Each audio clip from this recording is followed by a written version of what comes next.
Hello and welcome to another tutorial. We are going to finish our discussion on the how to use JNI when we are compiling our Java application to native executable binary. And we saw that the way to do it is to at the compile time put our resource, which is a dynamic library that has bindings to basically Java native methods, and then put it on the class path and make sure that we load it in a platform independent way using the class loader. So we ask class loader, hey, search for a system resource, and then we said that once we get this, we can open a platform independent stream to read the binary contents of that, right?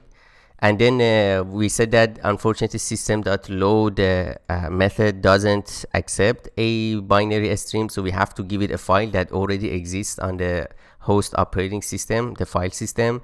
So we kind of need to grab all those binaries that the native image already includes in the final file, and then copy or basically extract them out using the copy method that the files provides, and then put them back as a new file, right?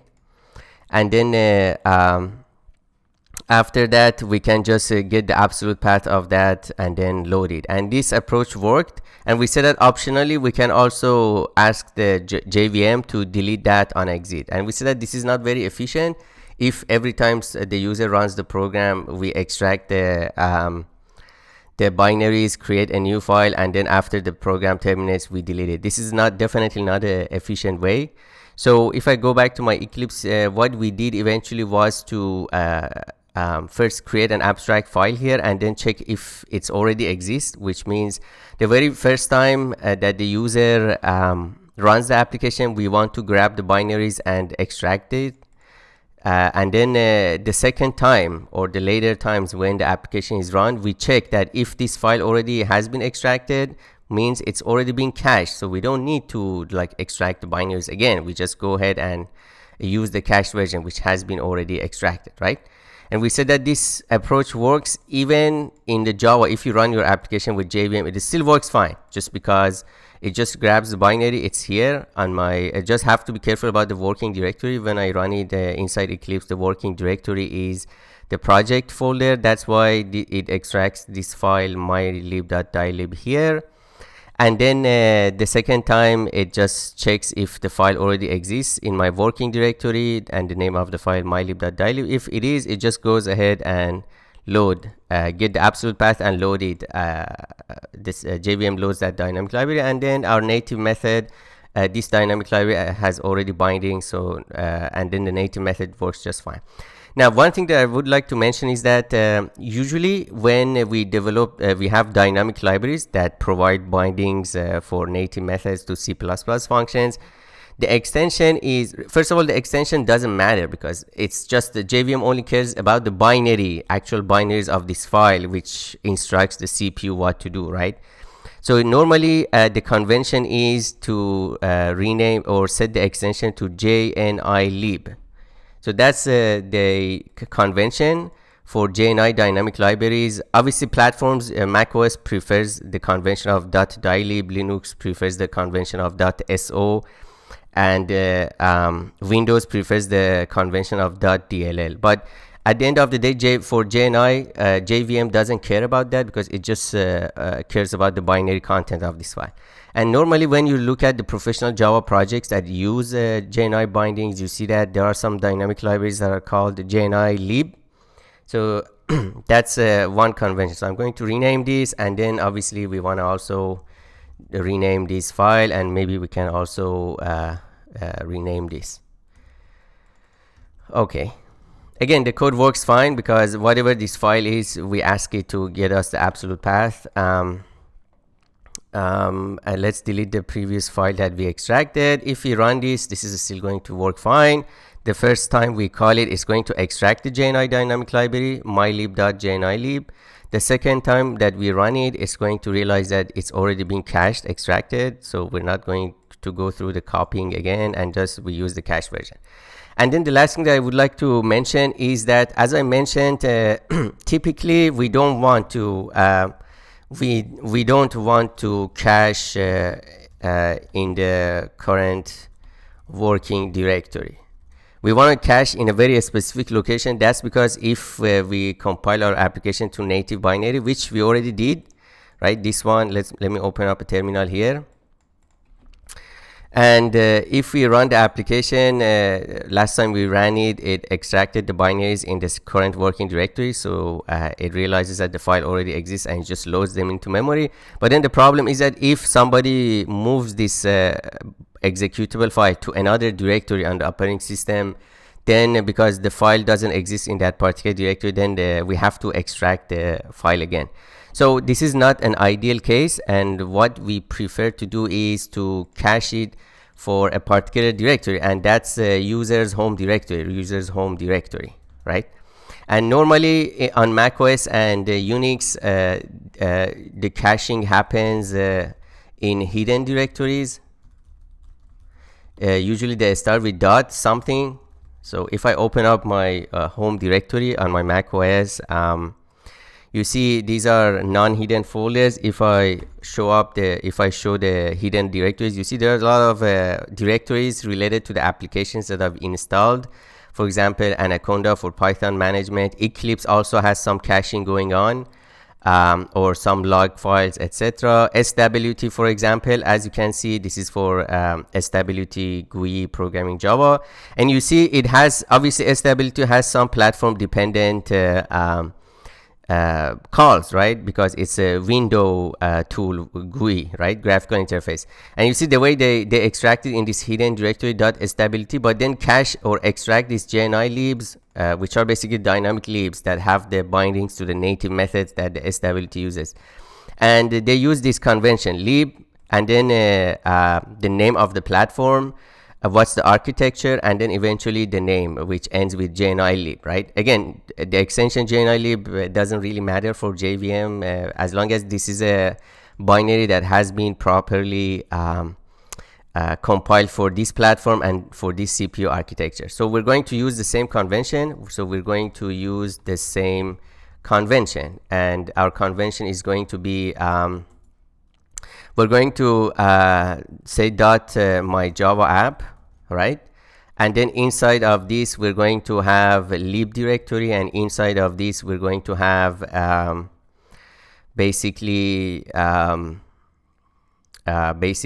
our platform or OS, and inside of this we're going to have a CPU architecture, and then inside of this we're going to extract the dynamic library, right?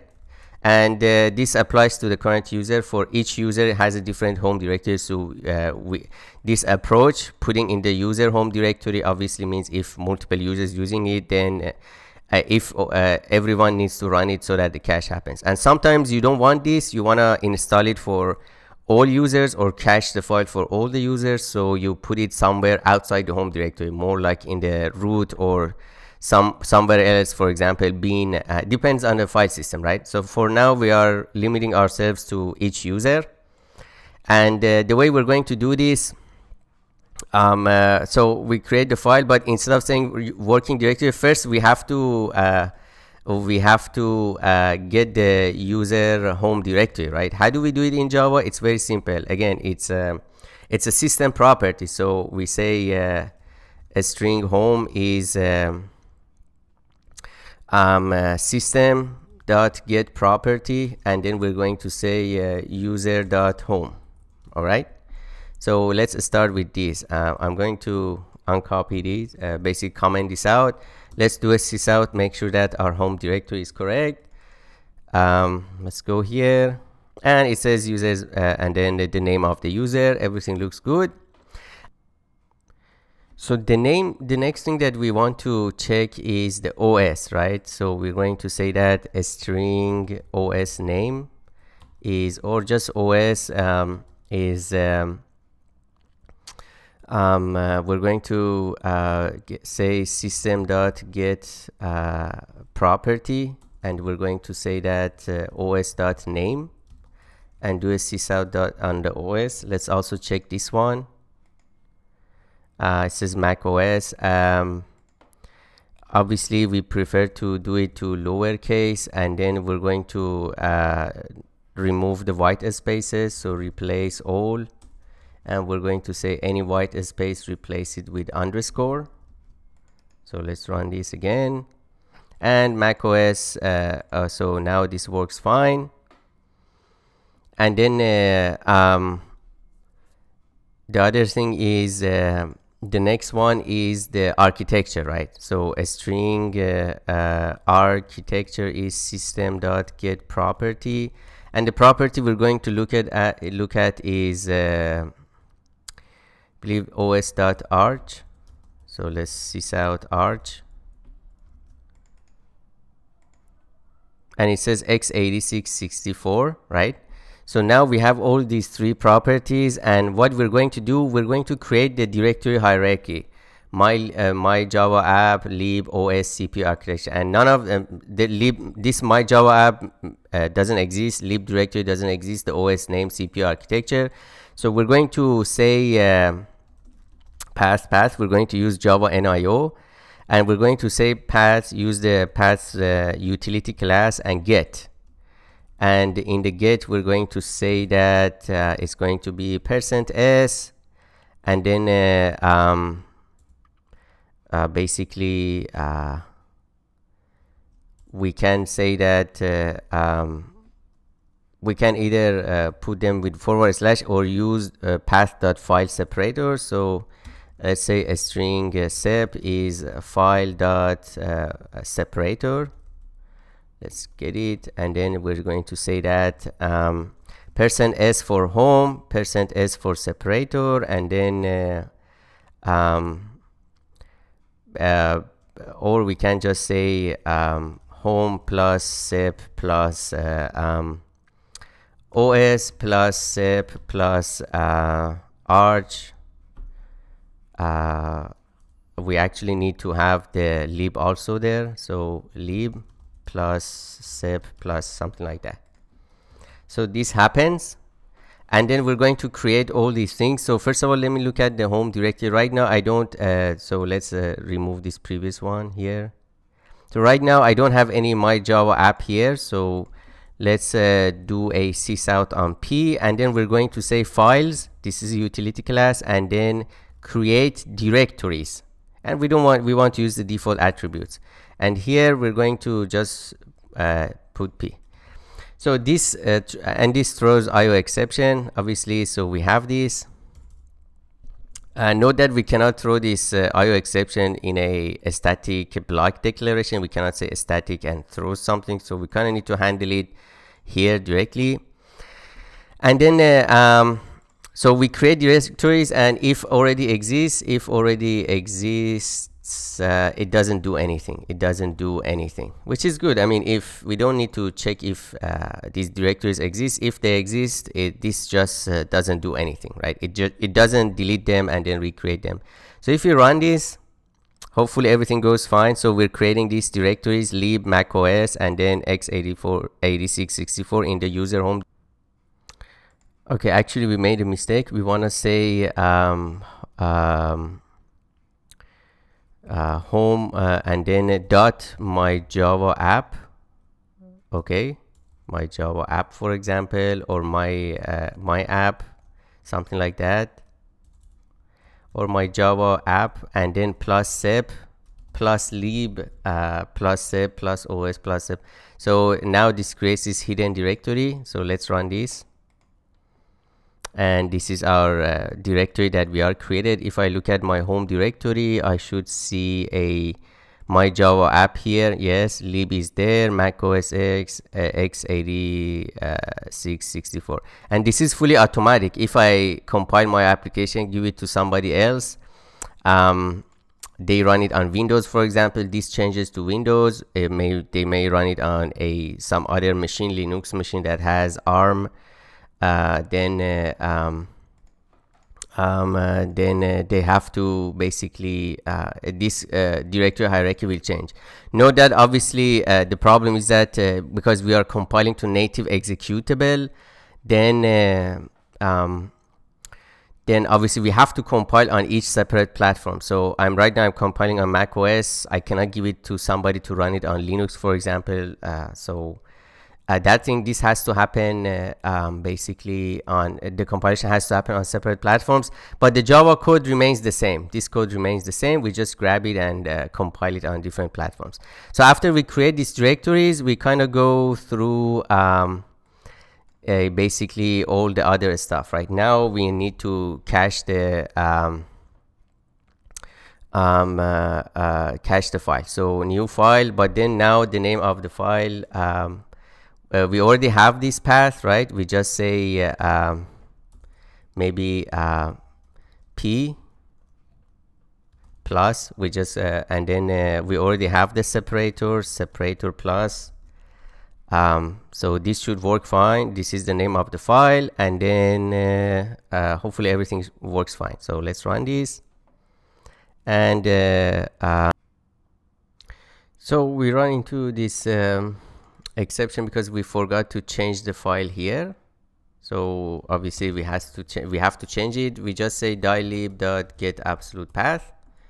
That's it. So we create the dial file based on that path that we created, that directory hierarchy in the user home directory, and then we give the name that we want to extract, and then we're saying that if it doesn't exist, then we go ahead and open a stream, binary stream from our native file, native image, and to this path, which is the user home directory, all the way to this file name. Remember, this path has to include the name of the file also. And then if it already exists, we don't do anything. We just try to load it into memory. So if you run this, everything works fine, and it says extracting the JNI dynamic library, which means it didn't exist and we extracted it. And now we're going to run it one more time. Now it says using cached JNI dynamic library. All right. Now what I'm going to do, I'm going to obviously delete the previous ones that we compiled, and then we're going to also delete this one. And what we're going to do is I'm going to select this, and let's also delete our meta-inf. Quickly run with Java trace agent to recreate everything. It works fine. And then what I'm going to do is just compile to the native binary for my platform, for macOS, and then we're going to run it. The other thing is we're going to try to do, after we compile, we run it and then we move it to different directories. We run it again to make sure that regardless of which working directory we run our application, it always grabs the same cached file, which is in the user's home directory. So the compilation is going quickly. It probably ends very in a few seconds. And what I'm going to do, I'm going to go back to my home directory, and I'm going to delete this directory hierarchy that we already created. And this is our application. Let's see if there was an no, there is no terminal. So you open a terminal here. All right, and let's run our application. Everything works fine. It detects our CPU. Now it says AMD 64, right? And then it actually don't, when we run with JVM, the naming was x86-64, but when we run with the native image, which uses GraalVM JVM, it uses this naming, AMD 64. And then extracting the JNI dynamic library, and then hello world from C++. So everything worked fine. If we look at our home directory, we have this my Java app, .myjava_app, lib, macOS X, and then AMD 64, and then mylib, JNI lib. So if I run this again, it using the cache dynamic library, which is this one from the home directory, right? .myjava_app, lib, macOS, AMD, mylib. Now what I'm going to do, I'm going to actually let's move this to another directory. Let's say move it to this example directory. All right. And then let's go back to our terminal, and then we do cd and then example. So we have our executable right here, and then Java. Now previously before caching in the user home directory, we were caching the dynamic library in the current working directory, which means if we move the application from one directory to another, a new copy of that dynamic library would have been generated. But now if we run this, it still says using cached JNI dynamic library, because we cached it in a place that is kind of like a central place. Regardless, when the user logs in, they have their home directory, and regardless of where they run our Java app or compiled application from it, the cached file, the cached dynamic library, is always in their home directory. So pretty much only the very first time they run the application from some directory, it gets cached in the user home directory, and after that, basically the cached version is used.